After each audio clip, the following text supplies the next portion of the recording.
ሀኒቾ በሀዘን ተውጣለች። ሀና በሀዘን የተዋጠችበት ምክንያት ደግሞ የኤልያስ ጉዳይ ነው። ኤልያስ አሁን ያለበት ሁኔታ በጣም የሚያሳዝንና በጣም ልብን የሚሰብር ነው።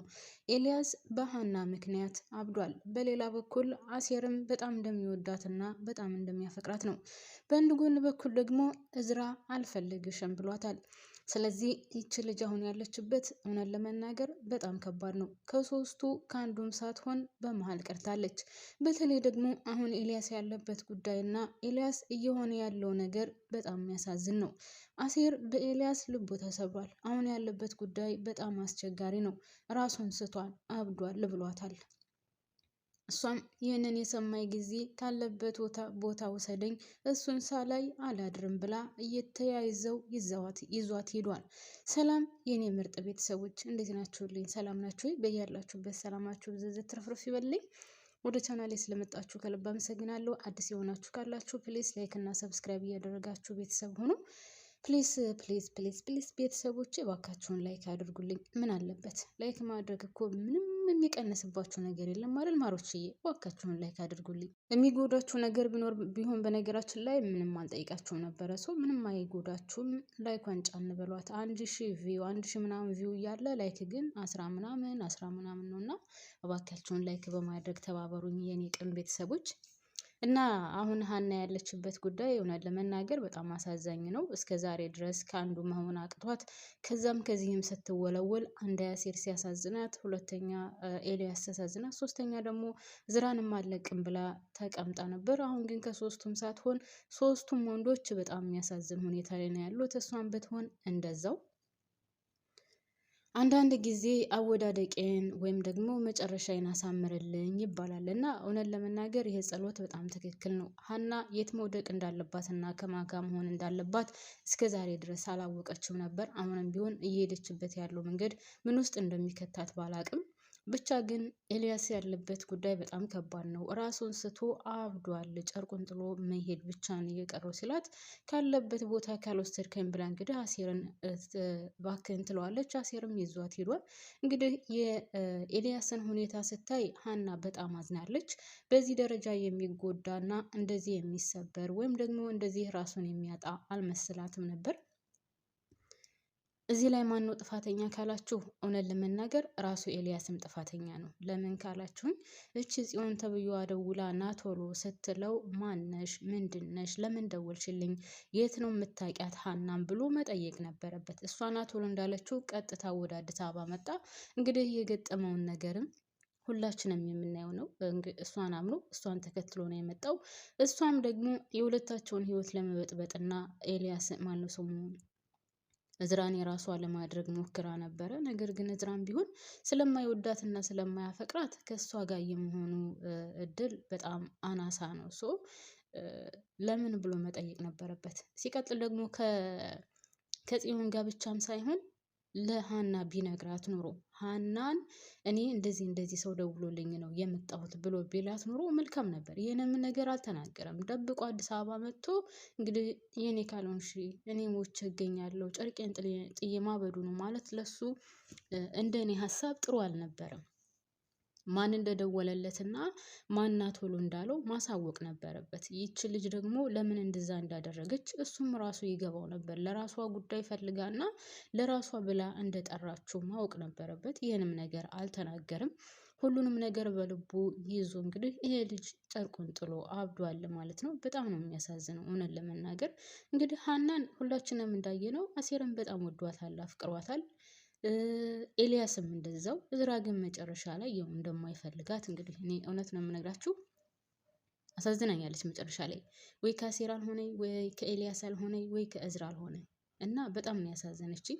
አልፈልግሽም በቃ ሌላ ፍቅረኛ ይዣለሁ ነው ያላት። እንግዲህ እዝራም ቢሆን እሷም በዚህ ቅጽበት እንዴት አዲስ ፍቅረኛ ትይዛለህ እና የኔ እናንተ ጉዳይ እንደዚህ መቀጠሉ ነው ስትለው፣ አዎ በቃ አለቀለት እኮ ከአሁን በኋላ እኔና አንቺ በጭራሽ አብረን አንቀጥልም ብሏታል።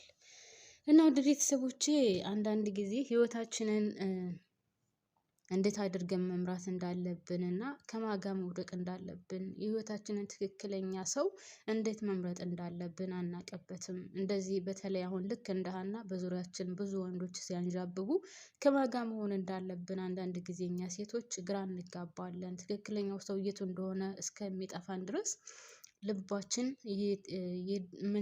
ይታወራል ማለት ነው። እና አሁንም ሀና እንደዛ ነው የሆነባት። የትኛው ትክክለኛ አፍቃሪ ነው የሚለውን እንኳን ልትለይ አልቻለችም። እንግዲህ ሶስቱም ይወዷታል እውነት ለመናገር ግን እሷ ልቧ ያመዘነው ወደ እዝራ ነበረ። ግን እዝራ የእውነት ትክክለኛ የሚወዳትና የሚያፈቅራት ቢሆን ኑሮ ደግሞ በዚህ ደረጃ ፍጥነት ወይም በዛ ቅጽበት ሌላ ፍቅረኛ ይዛለሁ ብዬ አላስብም ነበር። አሁን ካያችሁ አሴርና ኤልያስ ኦኬ ገንዘብ የላቸውም። ግን እንግዲህ በተለይ ኤልያስ ይህን ያክል አመት ሌላ ፍቅረኛ መቼስ በሱ ልክ ወይም ደግሞ በሱ ደረጃ ሴት ይጠፋል ማለት አይደለም።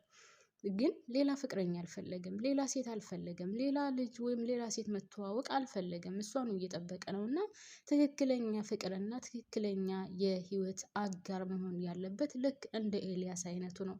አሴርም ቢሆን እንደዛው እና እሷ ግን ያው ኤልያስን ረስታ እንደው ያሴርን እንኳን ተውትን ብል ኤልያስን ረስታ እሱ መቼውንም ቢሆን ከሷ ውጭ ሌላ ፍቅረኛ እንደማይይዝ እያወቀች ነግሯታል። እሷን ብትሆን ደግሞ ሌላ ፍቅረኛ ከያዘች እሱ ሰው እንደማይሆን እያወቀች ምንድነው ያለችው? አንተ ሳትደውል ስትቀር አባቴ ከተሻለው በኋላ ያው ሰው ስፈልግ እሱን አገኘው፣ ከሱ ጋር ተዋወቅኩ፣ ከሱ ጋር ሆንኩኝ ነው ያለችው። እና ምክንያቱ ራሱ ሆነ ለመናገር እንደ ሰውኛ ስታስቡት በጭራሽ በቂ አይደለም።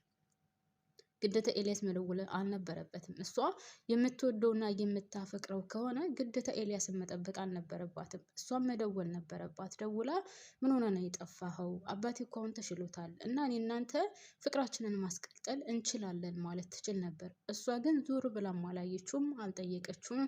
የት ነህ፣ ወዴት አለህ፣ ወዴት ገባህ የሚለውን ነገርም አላስታወሰችም። ብቻ እዝራን አገኘች። ከእዝራ ተለጥፋ ይኸው አሁን የምመራውን ህይወትም እያየነው ነው። እዝራም ቢሆን እውነት ለመናገር እኔ አልፈርድበትም። ለምን ካላችሁኝ ሀናን በጣም ከልቡ ነበር የቀረባት። እንደውም ከፈጣሪው ጋር ራሱ ሲነጋገር አምላኬ ሆይ ለመጀመሪያ ጊዜ ነው ሴት እንደዚህ ሲወድሶ ልቤን እንዳሰብርብኝ አደራህን ፈጣሪ ሆይ እያለ ከአምላኩ ጋር እንኳን ሲነጋገር ነበረ። እና አሁን እዝራ እንደዚህ ያደረገ ብዬ እኔ በእዝራም አልፈርድበትም። የፈለገ ጭንቀት ውስጥ ብትሆንም የፈለገ ችግር ውስጥ ብትሆንም ሀና ለእዝራ ቦታ ጊዜ መስጠት ነበረባት። በዚች ምድር ላይ ለምትወዱት ሰው ከምንም በላይ እግዚአብሔርን ትልቁ ስጦታ ጊዜ ነው። ጊዜ ለኔ ያላችሁት ሰው በልባችሁ ውስጥ ቦታ ላለው ሰው ትልቅ የስጦታ የምትሰጡት እንትን ነው፣ ጊዜ ነው። ጊዜና ማዳመጥ። ያን ሰው ጊዜ ሰጥታችሁ ካዳመጣችሁት እውነትም ከልባችሁ ትወዱታላችሁ ማለት ነው። ሀና ግን እንደዛ አታደርግም። ካያችኋት ሀናን ለእዝራ ምንም ቦታ የላትም፣ ምንም ጊዜ የላትም፣ ምንም ነገር ሌላውን አድርጋ እንዲሁ ሌላው ቅርቶ ትንጥየዋን ነገር አግዝፋ ለእዝራ ጊዜ አትሰጠውም። ለሌላው ግን ቦታ ትሰጣለች፣ ጊዜ ትሰጣለች።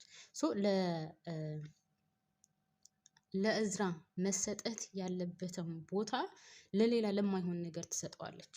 እዝራ ጋር እያወራች እናቷ ከመጣች ስልክ ትዘጋለች፣ ወንድሟ ከመጣ ስልክ ትዘጋለች። አስባችሁታል? ከዛስ ሲመቻት ብቻ ነው የምትደውልለት፣ ሲመቻት ብቻ ነው የምታገኘው። እንደዚህ ብሎ ፍቅር አለ ስታስቡት? አንድ የወደፊት አጋሪ ነው ብላችሁ ያሰባችሁትን አብሬው እኖራለሁ፣ የልጆች አባት ይሆናል፣ እስከ ህይወቴ ፍጻሜ ድረስ አብሬው እኖራለሁ ያላችሁትን ሰው አሸጋሽጋችሁ ጊዜ እንኳን ባይኖራችሁ ከጊዜያችሁ ቆጥባችሁ ለዛ ሰው ቦታ መስጠት አለባችሁ አይደለ? እሷ ግን ጊዜ እንኳን ቢኖራት ለሌላ ነገር ለርካሽ ነገር ጊዜ ሰጥታ ለእዝራ ግን ጊዜ አትሰጠውም። ይሄ ልጅ ደግሞ ሰለቸው። 30 ጊዜ እየሄደ ከነሱ በር ላይ መቆም፣ 30 ጊዜ እየደወለ የማይነሳለት እሱ ብቻ ሳይሆን ከነሱ ሰፈር ሄዶ ቁሞ የማያገኛት ሴኮንድ ባልሞላ ወይም 1 ደቂቃ ባልሞላ አዋርታው ቻው የምትለው ምናምን ነገር ሙሉውን ቀምሳ ሳይበላ ውሎ አብረው ቁጭ ብለው ሊበሉ ሲሉ ማን እንደደወለላት ሳይታወቅ ብድግ ብላ የምትሄድ እና እኔ አልፈርድበትም ሆነን ለመናገር። አሁን እዝራ ሀናን ቢተዋትና አልፈልግሽም ቢላት ሌላ ፍቅረኛ ቢይዝ እኔ በሱ አልፈርድበትም። የእሷ ችግር ነው። እዝራን ማጣቷ የእሷ ችግር ነው። ኤልያስንም ማጣቷ የእሷ ችግር ነው። አሴርንም ማጣቷ የእሷ ችግር ነው። ግን መጨረሻ ላይ ከማጋ ትሆን ይሆን? እስኪ ቤተሰቦች ሀሳብ አስተያየታችሁን አካፍሉኝ። የሀና መጨረሻ ምንድን ነው ብላችሁ ታስባላችሁ? እና ባኖችዬ